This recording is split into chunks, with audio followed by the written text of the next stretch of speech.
it's really incredible to me how much people will spend on a landscape and not want to include lighting on it.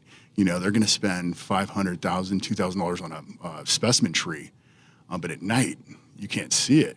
You know, there's no lights on it. So it's interesting. You know, some architects and designers think that a budget of about 10% of the total landscape dollar amount should be just lighting, just to light up what you've installed in your backyard.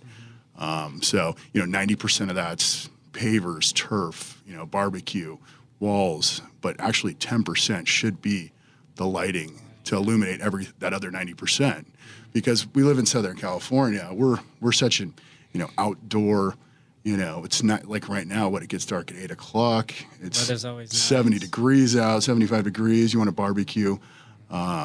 It's great to be able to experience your landscape at night and see kind of the different colors and things that pop on, you know, LED, you know, warm or white lights and things like that. So lighting's definitely a very important aspect. I think that's something we really learned from you. Colin did a training for all our guys on a lot of the products that they offer, and we really dove into lighting. And that's somewhere we were kind of missing. And as a contractor, it's kind of a disservice, not just because you're potentially leaving money on the table, but because if you're not bringing up lighting to your customer, you know, that's a huge aspect of the backyard, like you're saying. So it's kind of a disservice, even though, you know, it is going to cost more and increase the cost in the landscape, but it's just going to, the benefits outweigh the cost, you know, 100 times over. So yeah, and you'd be surprised how many people will go to Home Depot and buy the solar lights, and they really don't do the job,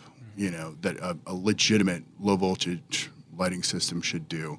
And the great thing about being, you know, a certified landscape contractor here in California is you can install low voltage lighting and not have to have an electrician do it. So for a landscape contractor, it's a no-brainer. It's 12 volt for the most part. You know, it's not dangerous as long as you can plug in a transformer to, you know, an existing outlet. You're ready to go. So well, that's a great thing to know if you are a landscape contractor, because, you know, that turns away a lot of people having to deal with an electrician, and kind of it seems like a big process when, like you said, the low voltage, I mean, it's very easy to install and pretty straightforward. So. And that's what I was just going to say too, is, I mean, why we kind of stress our relationships with our partners and our suppliers so much is because most of the good ideas that we have, or most of the design elements that we incorporate into our jobs, comes from either training that we did with them, or ideas that they bring, or different products that they're introducing to the market.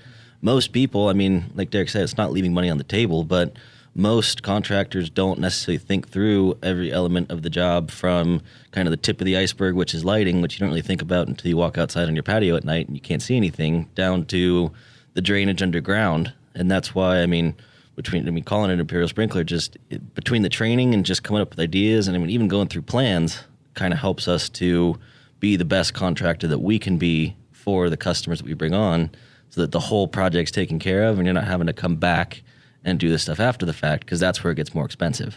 Yeah, and it's incredible. So I got into this industry about 12 years ago, and it was still, you know, incandescent 20 watt, 35 watt, 50 watt, you know, lamps like you'd plug in your house, you know, the old technology. And it was a lot more technical to install that, those systems. You had to balance them, you know, and you couldn't, you know, overload certain transformers and certain runs. Like the rule was about 100 watts, 100 feet of 12 gauge 2-strand wire. Now the technology's advanced so much that you have LED lamps that are putting out the same lumens or even more, using a fifth of, you know, the amount of electricity. And they have built-in drivers, so you can daisy chain the lights. So it's simplified the installation a lot. Yeah. And it's crazy I mean, I think in the training we were all blown away, because, I mean, all these lights, as easy as they are to install too, it's even cooler for the homeowner, because it's all, I mean, most of it, if you get the Bluetooth, it's all through an app, and you can change the color, the brightness, I mean, it's just great. You can make your backyard a freaking football stadium if you wanted to. Yeah, I mean, there's lighting systems where you can control the lights from, you know, via the cloud from anywhere. If you're on vacation in Europe or, in the Bahamas or something like that. You can turn your landscape lighting on for security reasons at your house. You can do themes, we have 4th of July coming up, red, white, blue color themes and have them changing and, intensities and things like that. So really the technology's there. You can basically do anything you want with your, outdoor lighting system. I think Alliance was talking about for like 10 minutes.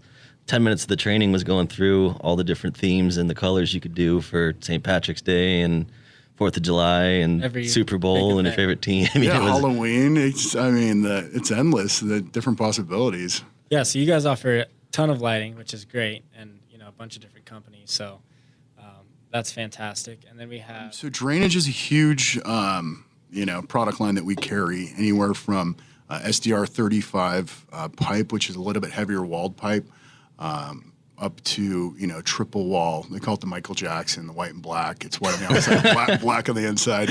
Nice. But in that you use pipe wrap instead of using glue.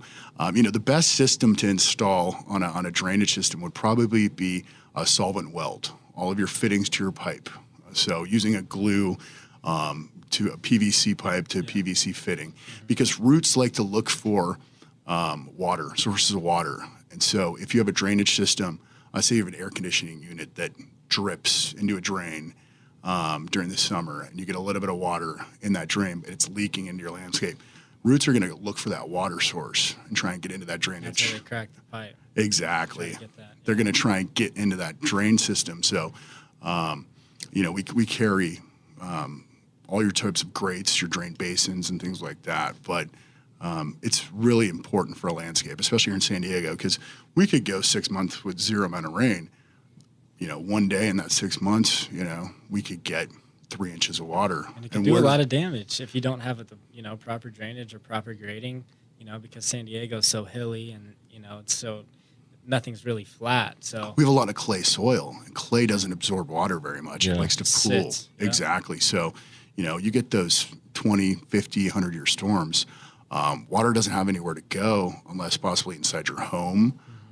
It can wash out slopes, things like that. That's a lot of the calls that we get personally for jobs, for callbacks from from customers who had used different contractors in the past, whose wall may have fell down or something's going on. But a lot of these walls that we see that we're going back to help fix, there's no drainage behind the wall, and that's like one of the biggest keys to these retaining walls, but people just don't have them, and that's what's crushing these walls. Well, and we're so obsessed with drainage and all that different stuff, just because if you walk into Home Depot or anywhere, you're going to see a million different pipes with a million different colors, and just from like the naked eye, you can just assume that they all do the same thing, and they do very, very different things. I mean, you can't put electrical through just a regular PVC. You don't want to use the gray pipe for electrical for irrigation. I mean, there's all that different stuff that just needs to be thought through, whether that's with the right supplier or the right partner on that end or the right contractor, that you can't just walk into Home Depot and just say, oh, there's a pipe, it's an inch round, I'm going to use that for this, without knowing what it does. So I think with that, we'll kind of